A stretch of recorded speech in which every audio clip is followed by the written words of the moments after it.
Hello guys, नमस्कार। आप सभी का स्वागत है अपने channel Shivnath CG Vyapam hub पर। मेरा नाम है विभोर कुमार श्रीवास्तव और आज हम देखने वाले हैं अमीन पटवारी एग्जाम 2025 का जनरल अवेयरनेस का पूरा सॉल्यूशन। 30 क्वेश्चन आए थे, 30 के 30, और आज डेट क्या है? 7 दिसंबर 2025 का है ये पेपर। देखो, पहला क्वेश्चन है आपका कि मेगास्थनीज ने किस ग्रंथ की रचना की। हम सबको पता है कि इंडिका नाम के ग्रंथ की रचना की। तो वहीं पर सवाल आता है कि मेघदूत किन्होंने लिखा है, तो ये लिखा है कालिदास जी ने, कालिदास। फिर आता है आपका हर्षचरित। तो हर्षचरित किसने लिखा है? हर्षचरित लिखा है बाण भट्ट ने।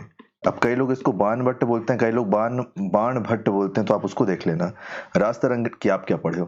रास तरंगिणी किन्होंने लिखा है? तो इसको लिखा है कल्हना ने, कल्हना ने।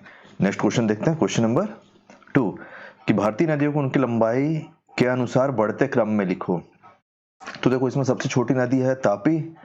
एक मिनट, इसमें सबसे छोटी नदी है तापी, फिर है सोन, फिर आएगा महानदी, और फिर आएगा चंबल। MLNK है क्या कहीं पे? देखो, MLNK है क्या?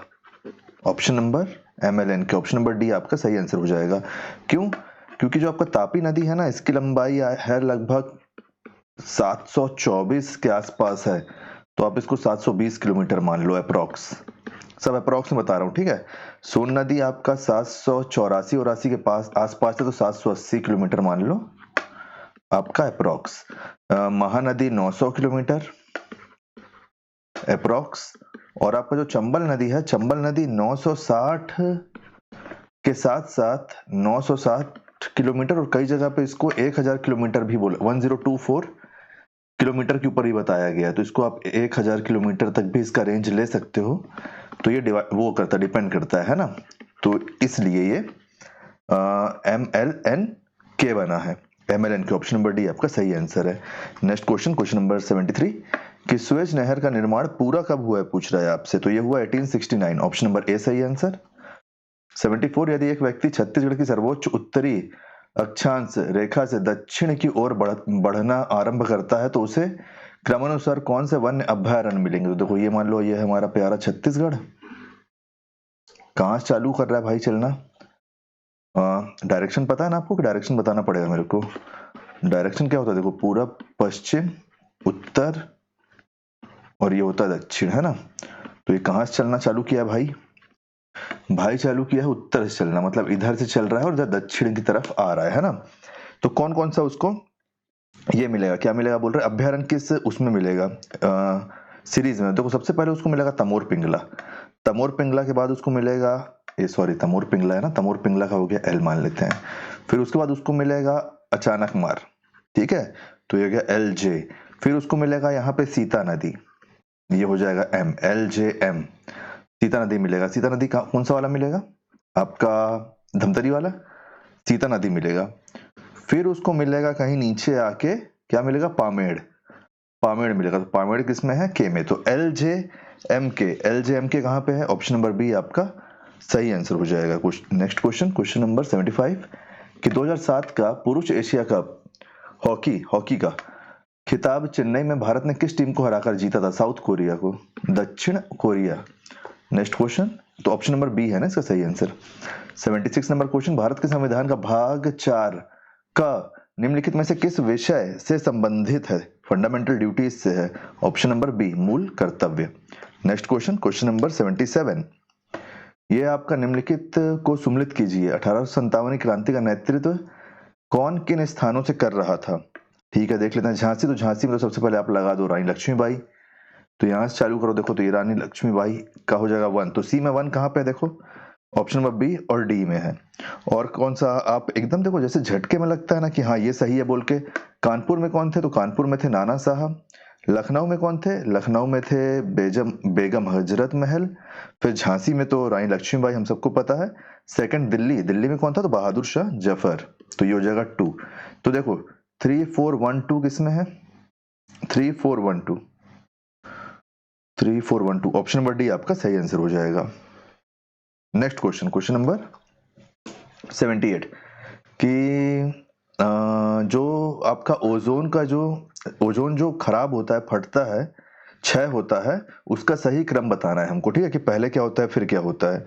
तो देखो, क्या क्या है हमारे पास? CFC का उत्सर्जन, CFC मतलब क्लोरोफ्लोरोकार्बन। क्लोरोफ्लोरोकार्बन का उत्सर्जन, तो यही है पहला क्रम। सबसे पहले क्लोरोफ्लोरोकार्बन निकलता है, फिर उसके बाद क्या होता है, उसके बाद यूवी अल्ट्रावायलेट जो किरण होती है, रेडिएशन होता है, वो खराब कर देता है क्या, सी और सी आई बंधन, मतलब बॉन्ड को उसको खराब करता है। तो ये सेकंड में आ जाना चाहिए के एल। फिर आपके पास क्या है देखो, फिर आएगा क्या होगा, फिर जब इससे अलग हो गया है तो सी आई रेडिकल मतलब अलग हो जाएगा, है ना, सी आई सी से अलग हो जाएगा, तो ये हो जाएगा तीसरा। फिर उसके बाद क्या होगा, उसके बाद होगा, ये सीरीज में ही चल रहा है, मतलब देखो, फिर O3 का O2 से विघटन, मतलब O3 और O3 जो है वो O2 में बदल जाएगा, तो ये चौथा है।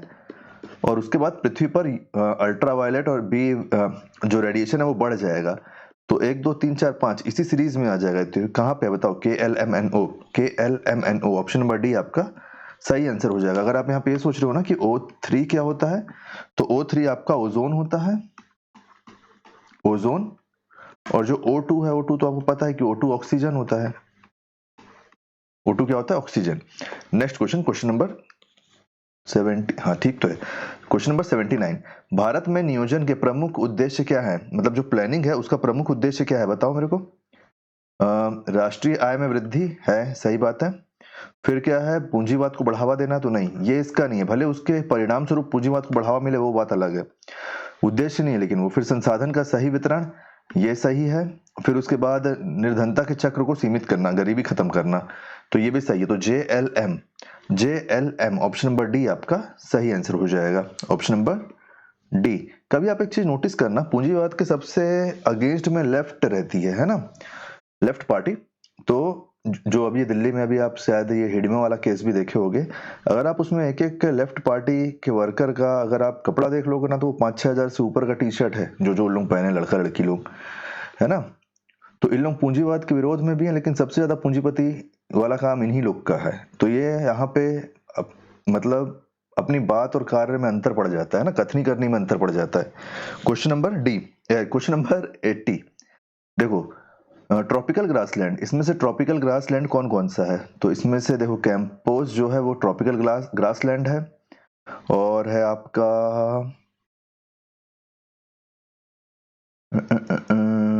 और है आपका इसमें लानोस। तो जे और एल आपका सही आंसर हो जाएगा, ऑप्शन नंबर डी आपका सही आंसर हो जाएगा। और ये कहां पढ़ते हैं, ये आते हैं साउथ अमेरिका में, साउथ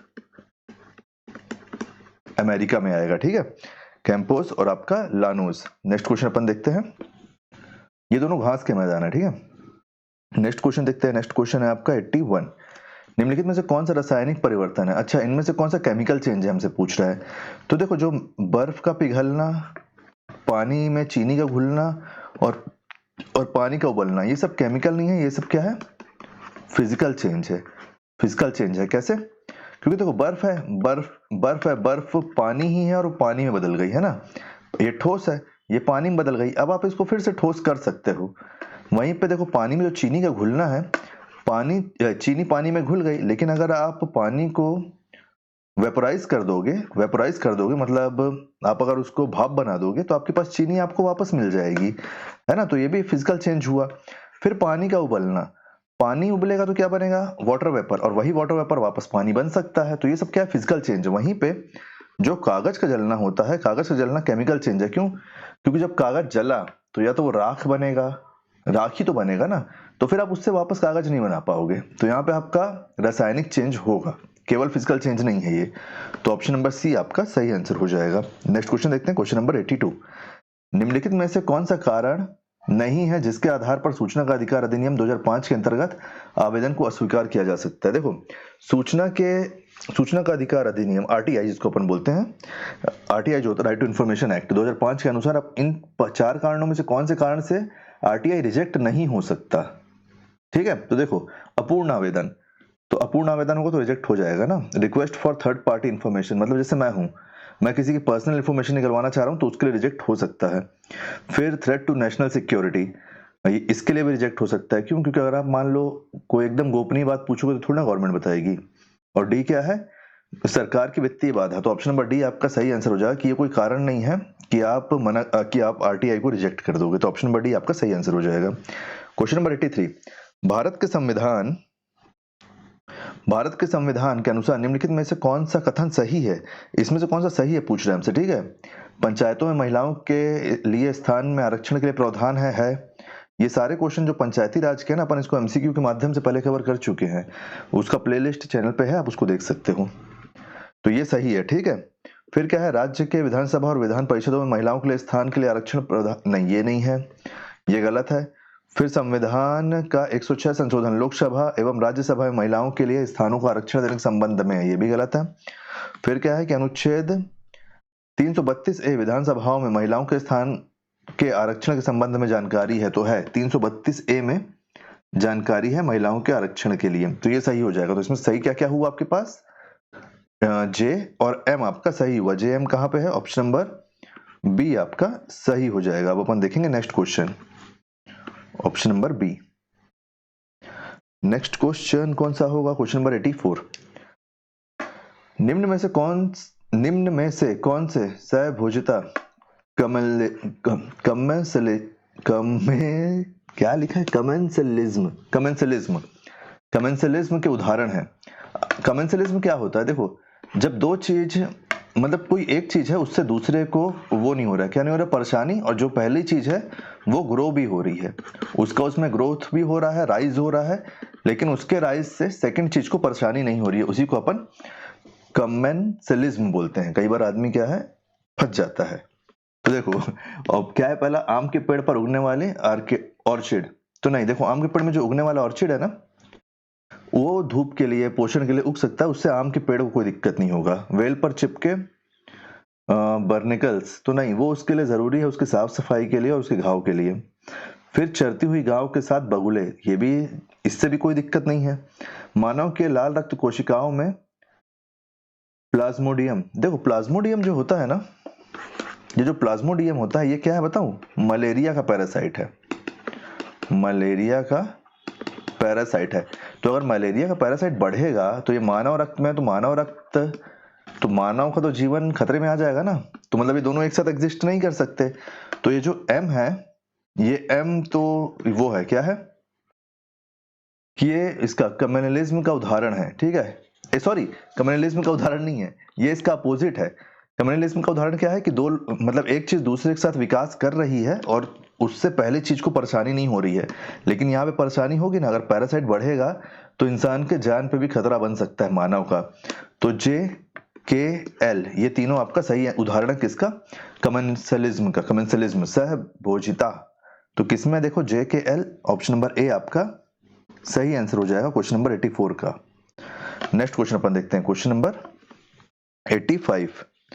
क्वेश्चन नंबर 85 है कि निम्नलिखित संस्थाओं को उनके स्थापना वर्ष के अनुसार सही क्रम में लिखो। मतलब पहले किसकी स्थापना हुई है, फिर किसकी स्थापना हुई है। तो देखो पहले अपन देख लेते हैं। देखो सबसे पहले ना नाफेड की स्थापना हुई है इनमें से, फिर उसके बाद हुई है अब क्षेत्रीय ग्रामीण बैंक मतलब रूरल बैंक की स्थापना हुई है, फिर हुई है नाबार्ड की स्थापना, इसके बाद है आपका CAPART कपाट, फिर आएगा आपका SIDBI.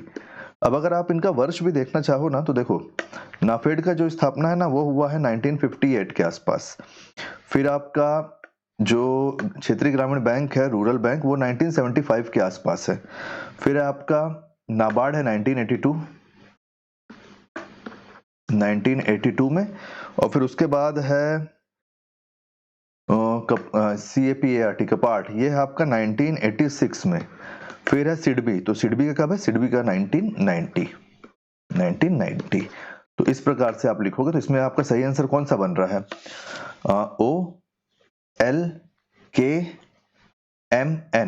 OLKMN, option number C आपका सही आंसर हो जाएगा। देखो इस बार अगर आपको एक चीज नजर आ रहा होगा तो पेपर का लेवल अच्छा है, इसका टेंशन मत लेना, जब तक रिजल्ट नहीं आता ना कि कौन पास होगा, क्या होगा, किसकी नौकरी लगेगी, कोई नहीं बोल सकता, क्योंकि इस बार का लेवल अच्छा है।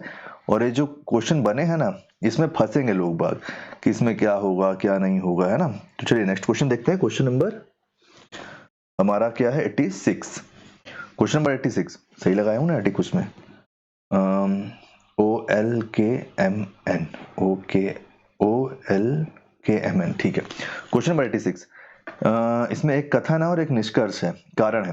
तो देखो कथन ए, काली मिट्टी कपास की खेती के लिए उपयुक्त है, सही है। काली मिट्टी में नाइट्रोजन और फास्फोरस की अधिकता होती है, अधिकता नहीं होती, कमी होती है। क्या होती है? कमी। तो केवल कथन सही है, और कथन सही है लेकिन उसका जो वो है ना व्याख्या, वो गलत है इसमें। देखो ऑप्शन नंबर सी इसका सही आंसर हो जाएगा, ऑप्शन सी। नेक्स्ट क्वेश्चन देखते हैं, क्वेश्चन नंबर 87। भारत में संविधान दिवस प्रतिवर्ष किस दिनांक को मनाया जाता है? यह मनाया जाता है 26 नवंबर को। जो संविधान एक्सेप्ट हुआ था ना, वो 26 नवंबर को एक्सेप्ट हो गया था, 26 नवंबर 1949 को। लेकिन ये जो लागू हुआ है ना, ये हुआ है 26 जनवरी 1950 को। तो ये पता ही होगा आपको, है ना, लेकिन मैं सोचा एक बार रिवाइज करा देता हूँ। Next question, question number 88। संविधान 86 कमेंटमेंट की बात हो रही है, ठीक है, 86 कमेंटमेंट की बात हो रही है। अधिनियम से शिक्षा के अधिकार को मौलिक अधिकारों के अध्याय में जोड़ा गया है, ये बात सही है। इसका जो कारण दिया गया है वो क्या है? अनुच्छेद 21A राज्य पर यह कर्तव्य अधिरोपित करता है कि 6 से 14 वर्ष की आयु के सभी बच्चों को मुफ्त एवं अनिवार्य शिक्षा प्रदान करेगा, ये भी सही है। ए और आर दोनों सही है, तो ऑप्शन नंबर ए इसका सही आंसर हो जाएगा। ये जो अनिवार्य शिक्षा है ना, लेकिन ये अच्छी बात है, लेकिन गवर्नमेंट को ये भी चेक करना चाहिए कौन से स्कूल से कितने बच्चे पास हो रहे हैं। गवर्नमेंट 100% पासिंग रेट दिखाने के लिए सबको पास करे जा रही है, लेकिन फिर वो 10th 11th 12th में जाके फेल हो जाते हैं, तो मतलब क्या पड़ता है बताओ आप मेरे को। क्वेश्चन 89। 1921 में हड़प्पा नामक स्थान पर प्राचीन सभ्यता के अवशेषों की खोज किसने की थी? सभी को पता है, राय बहादुर दयाराम साहनी। और ये केवल 21 नहीं, आप अगर यहाँ पे 22 भी होता ना तो आप यही आंसर लगाते, ठीक है, तो इसमें कंफ्यूज मत होना, 1921 1922। Next question, question number 90। प्रति व्यक्ति आय से आशय क्या है? कुल आय बटे कुल जनसंख्या। परसेंटेज नहीं पूछा है, नहीं तो आप ये लगा सकते थे आंसर, है ना, इसीलिए क्वेश्चन पढ़ना बहुत जरूरी है, कंफ्यूज मत होना यार इन सब छोटी छोटी चीजों में। Question number 91। भारतीय रिजर्व बैंक का मुख्यालय कहाँ स्थित है? अभी स्थित है मुंबई में। सब पहले स्थित था कलकत्ता में। कब? कलकत्ता में स्थित था ये 1935 में। 1935 में बन के कलकत्ता में था, फिर उसके 2 साल बाद महज 1937 में मुंबई आ गया और फिर मुंबई में ही है, इसीलिए मुंबई को फाइनेंशियल कैपिटल भी बोलते हैं, ठीक है, केवल इसलिए नहीं बोलते, और वहाँ पैसा ही बहुत है ना, इसलिए, मतलब सब रिच लोग तो वहीं रहते हैं ना, अमीर लोग। Question number 92। कॉलम 1 को कॉलम 2 से जोड़ना है हमको। हरित क्रांति पता है ना, खाद्यान्न से हुई थी, खाने पीने के सामान के लिए हुई थी। फिर है आपका श्वेत क्रांति, तो श्वेत क्रांति तो दूध का है, ये भी आपको पता है। फिर है आपके पास नीली क्रांति, तो नीला देखो, नीले ब्लू, तो ब्लू से आप पानी जोड़ सकते हो, तो मछली। स्वर्ण क्रांति ये है फल के लिए। तो 4 3 2 1, 4 3 2 1 कहाँ पे है? 4 3 2 1, ऑप्शन नंबर बी आपका सही आंसर हो जाएगा। अब आप देखोगे नेक्स्ट क्वेश्चन कि नेक्स्ट क्वेश्चन क्या है। अरे पेन फंस जा रहा है यार आज। Next question, question number 93। कौन सा तत्व पौधों के लिए महत्वपूर्ण है? तो पौधों की जो ग्रोथ है ना, उसके लिए आपका कैल्शियम महत्वपूर्ण है, कैल्शियम महत्वपूर्ण है, हाँ, कैल्शियम Ca। इसके बाद अपन देख लेते हैं आगे अल्फा क्या है? तो ये एक प्रकार की घास है, ठीक, ऑप्शन नंबर बी इसका सही आंसर हो जाएगा, क्योंकि ये घास है एक प्रकार की। 95। निम्न संस्कारों को उनके संपन्न होने के अनुसार क्रम में लगाइए। अच्छा, देख लेते हैं कि क्या क्या होगा इसमें। देखो सबसे पहले होगा गर्भधान होगा सबसे पहले, है ना, सबसे पहले गर्भधान होगा, जब माँ मतलब बच्चे को वो करेगी, क्या, कंसीव करेगी। फिर क्या होता है? फिर होता है उसके बाद पुंसावना, है ना, पुंसावन होता है उसके बाद। ये कब होता है? जब तीसरे महीने के दौरान, जब बच्चा पेट में है ना, तब तीसरे महीने के दौरान होता है। फिर होता है आपका सीमंतोयान, ये होता है 4th से 8th मंथ। ये सब बच्चे के ग्रोथ के लिए रहता है, डेवलप के लिए रहता है ना। इसके बाद क्या हो जाता है? इसके बाद होता है जात कर्म, जो बच्चे के पैदा होने के तुरंत बाद होता है जात कर्म। और फिर इसके बाद होता है नामकरण। तो यार सबको पता ही है ना कि नामकरण क्या है, नामकरण क्या है ये तो सभी को पता है। तो क्या हो जाएगा इसका सही आंसर?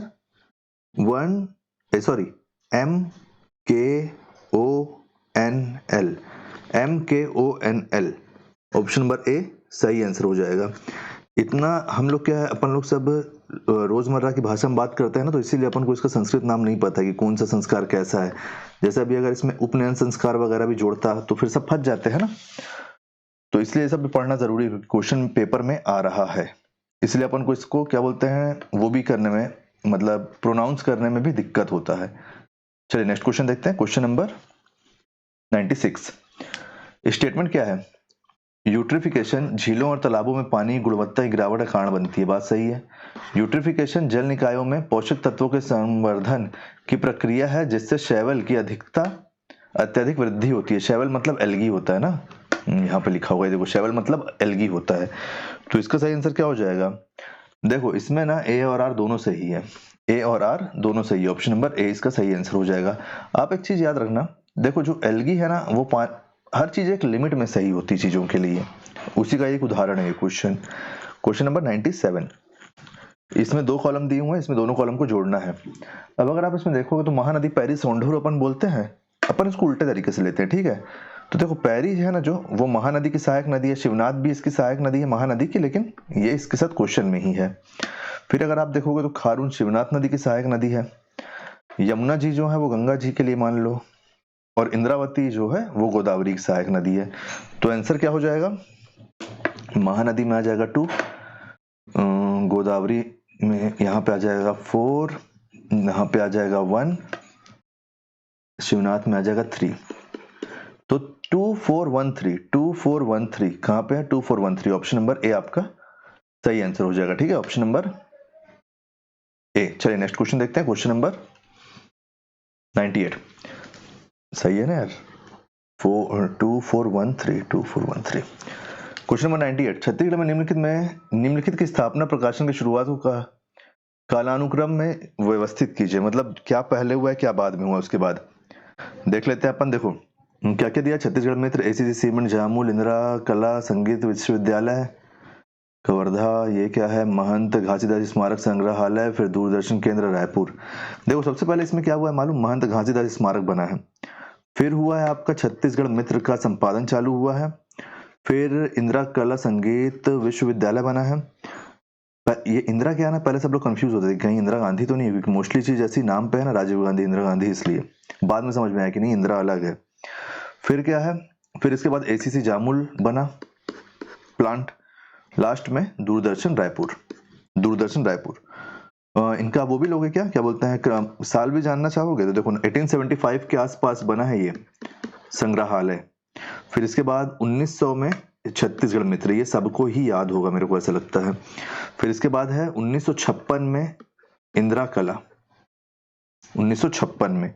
फिर 1965 में एसीसी, और सबसे लास्ट 1977 में दूरदर्शन रायपुर वाला। तो कहाँ पे है देखो, ये क्या कैसे बन रहा है? 24315, ए सॉरी,